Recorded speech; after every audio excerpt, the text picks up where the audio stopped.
আসসালামু আলাইকুম রহমতুল্লাহ। ওই যে গান একটা আছে না, আজ পাশা খেলবো রে শ্যাম। তা ডোনাল্ড ট্রাম্প যে এরকম খেলাটা খেলে দেবে, এটা মনে হয় পাকিস্তান, বাংলাদেশ, তুরস্ক এরা আন্দাজ করতে পারে নাই। কিন্তু আমি ডোনাল্ড ট্রাম্পের গতিবিধি সম্পর্কে অনেক আগেই ওয়াকিবহাল, এবং ওকে মোটামুটি এই ধরনের তাছাড়া লোকগুলো, আর স্পেসিফিকভাবে যারা ব্যবসা করে, ব্যবসায়ী, তাদের গতিবিধি সম্পর্কে আমার একটা সম্পূর্ণ ধারণা আছে। যদি বলেন কেন, মানে আমি দীর্ঘ 25 বছর ধরে মনে করুন আমার ছোটোখাটো যে প্রতিষ্ঠান আছে সেটা চালায়।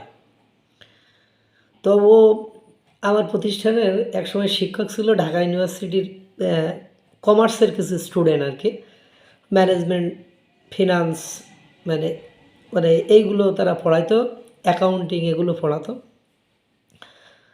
তো এরা দেখতাম যে টাইমের সাথে একেবারে সামঞ্জস্যকূট চলে। এতে আপনার ক্ষতি হলো না লাভ হলো, আপনার প্রতিষ্ঠান থাকলো কি না থাকলো, ও তাদের হেডেক নেই, তারা মাস গেলে বেতন নেবে, এরকম আর কি অবস্থা। মানে মানে টাইম ম্যানেজমেন্ট, ইনভেস্টমেন্ট এগুলো তারা পড়ু। তা আমি একদিন জিজ্ঞাসা করলাম যে ভাই, তোরা বিজনেস মানে স্টাডিজ মানে বিবিএতে যারা পড়িস, ব্যাচেলার অফ বিজনেস অ্যাডমিনিস্ট্রেশনে যারা পড়িস, তারা এরকম কেন রে ভাই? তোদের ভেতরে কোনো মানবিকতা নেই, একটা প্রতিষ্ঠান নষ্ট হয়ে যাচ্ছে, মনে কর তোরাই সেই প্রতিষ্ঠানে চাকরি করিস, অথচ তোরা এরকম কেন? তো ও তখন একজন মানে একটু তার সাথে একটু বেশি খোলামেলা ছিলাম, তাতে সে বলল যে ভাই, আমাদেরকে শেখানোই হয় যে তুমি যদি কাউকে 1 কাপ চা খাওয়াও, সেখান থেকে তুমি কি 5 কাপ চা নিতে পারবে, বা সেখান থেকে তুমি 5 কাপ চা নিয়ে খেতে পারবে? যদি সেই সক্ষমতা হয় বা সেই সুযোগ সেখানে থাকে, তাহলে তুমি তাকে চা খাওয়াবে, নতুবা খাওয়াবে না। তো ডোনাল্ড ট্রাম্প ঠিক ওরকমই, ওরা ব্যবসায়ী মানুষ, ও ব্যবসা করতে করতে রাজনীতিবিদ হয়েছে, তার মানসিকতায় ঠিক ওইটাই রয়েছে। এই জন্য আমি আর ইন্দো প্যাসিফিক অঞ্চলে Donald Trump is nothing but a big zero without Bharat. মানে ইন্দো প্যাসিফিক অঞ্চলে অর্থাৎ দক্ষিণ এশিয়া অঞ্চলে মানে ডোনাল্ড ট্রাম্প অর্থাৎ আমেরিকার যা কারসাজি, যা জারিজুরি, যা কিছু আছে, মধ্যপ্রাচ্যের এদিকে যা কিছু আছে, সেখানে তার বড় একটা সাপোর্টার বা একটা শক্তি হলো ভারত। সে যদি কোনোভাবে হাতছাড়া হয়ে যায়, তাহলে এই অঞ্চলের কর্তৃত্ব, এই অঞ্চলের বসগিরি, এটি ডোনাল্ড ট্রাম্পকে হারাতে হবে, without any doubt, without any reason, without any cause. মানে মানে কোনো কারণ, মানে কোনো যুক্তি তর্ক, লেম এক্সকিউজ, কোনো কিছু এখানে অ্যাপ্লিকেবল নয়, বা এখানে কোনোভাবেই সেটি গ্রহণযোগ্য নয়।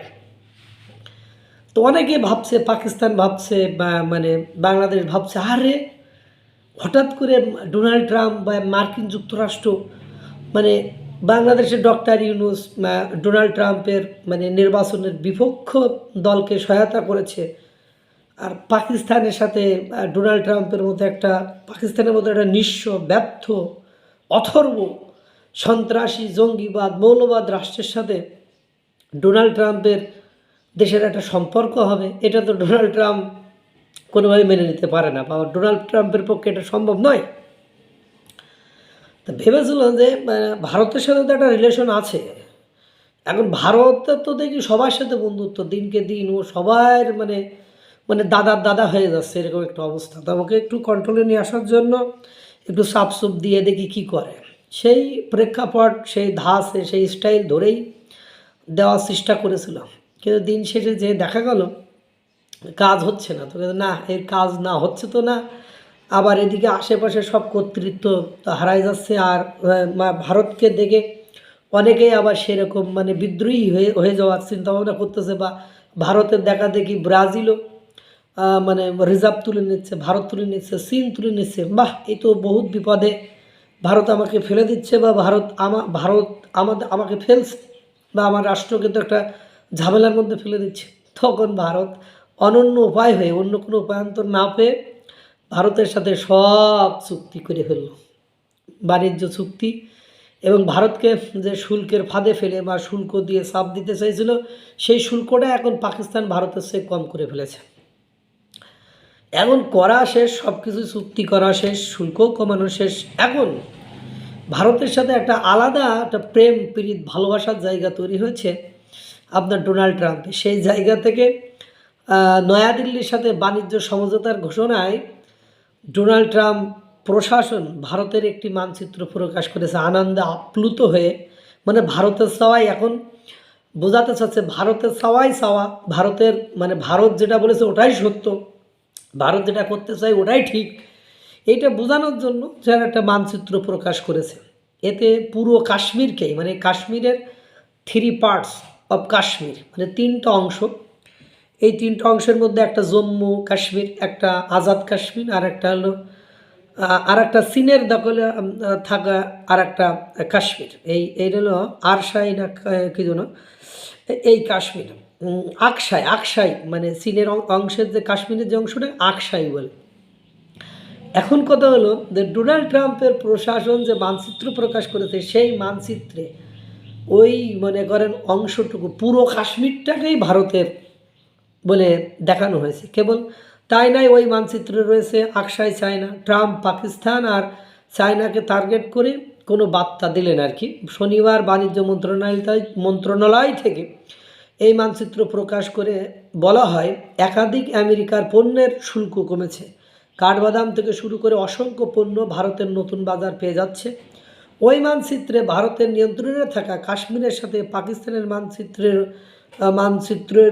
স্থান পেয়েছে। মানে পুরো কাশ্মীরটাকে চায়নার অংশ, ভারতের অংশ এবং পাকিস্তানের অংশটাকে, পুরো অংশটাকেই আপনার হলো দিয়ে দেওয়া হয়েছে ভারতের আর কি। এর আগে যত মানচিত্র ট্রাম্প প্রশাসন প্রকাশ করেছিল, সেখানে পাকিস্তানের কাশ্মীর, চীনের মানে আকসাই যে অংশ সেটাকে এই মানচিত্রে ইনক্লুড করা হয়নি। কিন্তু এই সর্বশেষ বাণিজ্য চুক্তি হওয়ার পরে এই মানচিত্র প্রকাশ করেছে এবং মানে বুঝতে পারছেন একটা টার্গেটের খেলা সেখানে লেগে গিয়েছে।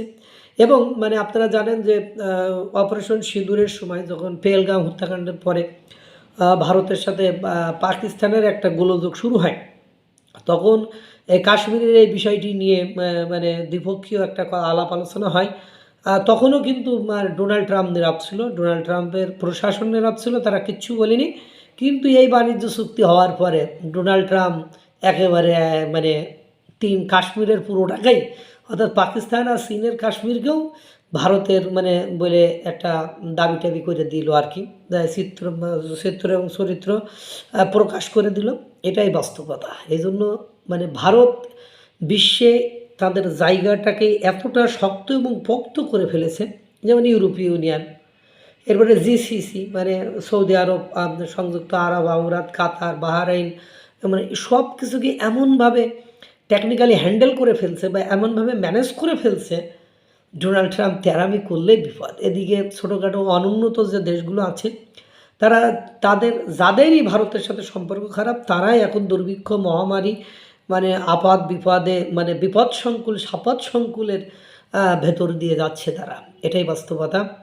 বুঝলে ভালো, না বুঝলে আরও ভালো। আল্লাহ তাআলা সকলকে বোঝার তৌফিক দান করুক, ভালো রাখুক, সুস্থ রাখুক। আসসালামু আলাইকুম ওয়া রাহমাতুল্লাহ।